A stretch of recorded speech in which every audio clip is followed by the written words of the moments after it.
ये बुलबुल चिड़िया और उसकी बेटी मीनू है। बुलबुल चिड़िया ने अपनी बेटी को बहुत अच्छे स्कूल में दाखिल करवाया होता है।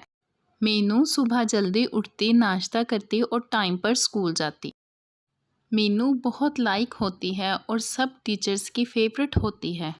सोनू मीनू का क्लास फेलो होता है, जो क्लास में सबसे ज़्यादा नालायक और शरारती होता है और वो मीनू से जेलस भी बहुत होता है।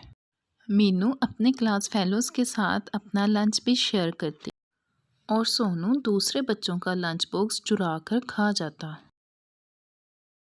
साथ वाले जंगल से बुलबुल चिड़िया को फ़ोन आता है कि उसकी बहन मर गई है। मीनू का सुबह पेपर होता है और वो अपने पेपर की तैयारी कर रही होती है। बुलबुल चिड़िया अपनी बेटी मीनू के पास आती है और उसे बताती है, अरे मीनू बेटा, मुझे अभी फ़ोन आया है, तुम्हारी मासी मर गई है, हमें अभी दूसरे जंगल जाना पड़ेगा।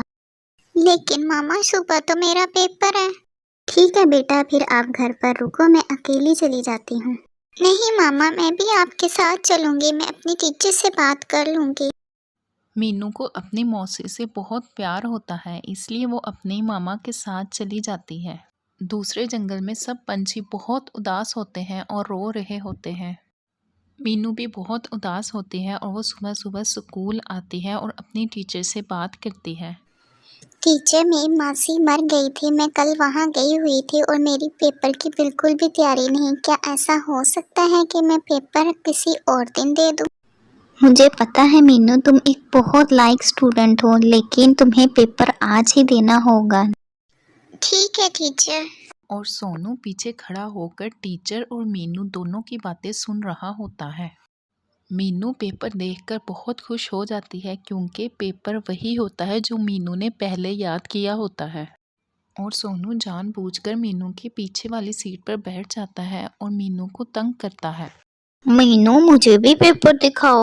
सोनू, मुझे तंग नहीं करो, नहीं तो मैं टीचर को बता दूंगी।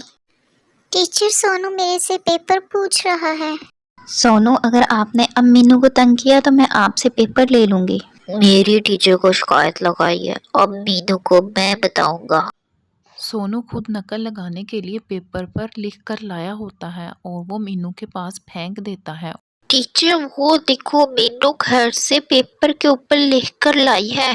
मीनू, तुम तो एक बहुत अच्छी स्टूडेंट हो, मुझे तुमसे ये बिल्कुल उम्मीद नहीं थी। नहीं टीचर, ये मैं नहीं लिख कर लाई, ये मेरी पर्ची नहीं है। एक तो चोरी, ऊपर से झूठ भी बोल रही हूँ। चलो, मैं तुम्हें अभी प्रिंसिपल के पास लेकर चलती हूँ। मीनू की टीचर फिर मीनू को प्रिंसिपल के पास लेकर जाती है और प्रिंसिपल को बताती है कि मीनू नकल के लिए अपने साथ पर्चियाँ लाई है। स्कूल का प्रिंसिपल सुनकर मीनू को स्कूल से निकाल देता है। नहीं सर, प्लीज मेरे साथ ऐसा नहीं करेंगे, मेरी पर्चियाँ नहीं हैं, प्लीज सर। कोई भी मीनू की बात का यकीन नहीं करता और मीनू को स्कूल से निकाल देते हैं। मामा, मैंने नकल नहीं की, वो मैं पर्चियाँ नहीं लेकर गई थी, मुझे स्कूल से निकाल दिया। हाँ मेरी प्यारी बेटी, तुम नहीं रो, मुझे पता है मेरी बेटी कभी कुछ गलत नहीं करेगी। मामा, आपको तो मेरे पे यकीन है ना, मैंने कुछ गलत नहीं किया। मीनू को जब से स्कूल से निकाला होता है वो बस उदास रहती। मेरी प्यारी बेटी, तुम उदास नहीं हो, देखना मैं बहुत अच्छे स्कूल में अपनी बेटी का दाखिला कराऊंगी। इसी तरह काफ़ी दिन गुजरने के बाद मीनू दरख्त के ऊपर बैठी बाकी बच्चों को खेलता हुआ देख रही होती है। खेलते खेलते सोनू झूले से गिर जाता है। उसको इतना ज़्यादा खून आ रहा होता है और बाकी सब बच्चे भाग जाते हैं। बचाओ मीनू, मुझे बचाओ, मुझे बहुत दर्द हो रही है। मीनू सोनू को लेकर डॉक्टर के पास आ जाती है। मीनू, ये आपने बहुत अच्छा किया जो आप सोनू को लेकर हॉस्पिटल आ गए, इसका बहुत खून निकल रहा है। मीनू हॉस्पिटल के बाद सोनू को उसके घर छोड़ती। ठीक है सोनू, अब तुम आराम करो, मैं घर जा रही हूँ। काफ़ी ज़्यादा दिन गुजरने के बाद जब सोनू थोड़ा बेहतर होता है तो वो सोचता है, मैंने तो मीनू के साथ बहुत बुरा किया।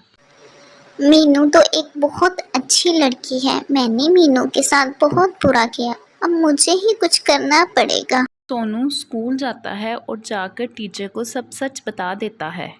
टीचर, मुझे आपको एक बात बतानी है। उस दिन पर्चियाँ मैं लेकर आया था, मीनू नहीं। मीनू की कोई गलती नहीं है, मुझे माफ कर दें। अगले दिन टीचर मीनू को स्कूल बुलाती है। मीनू, हमें माफ कर दो, हमने तुम्हारे साथ गलत किया। और सोनू को सजा के लिए पिछली क्लास में भेज दिया जाता है।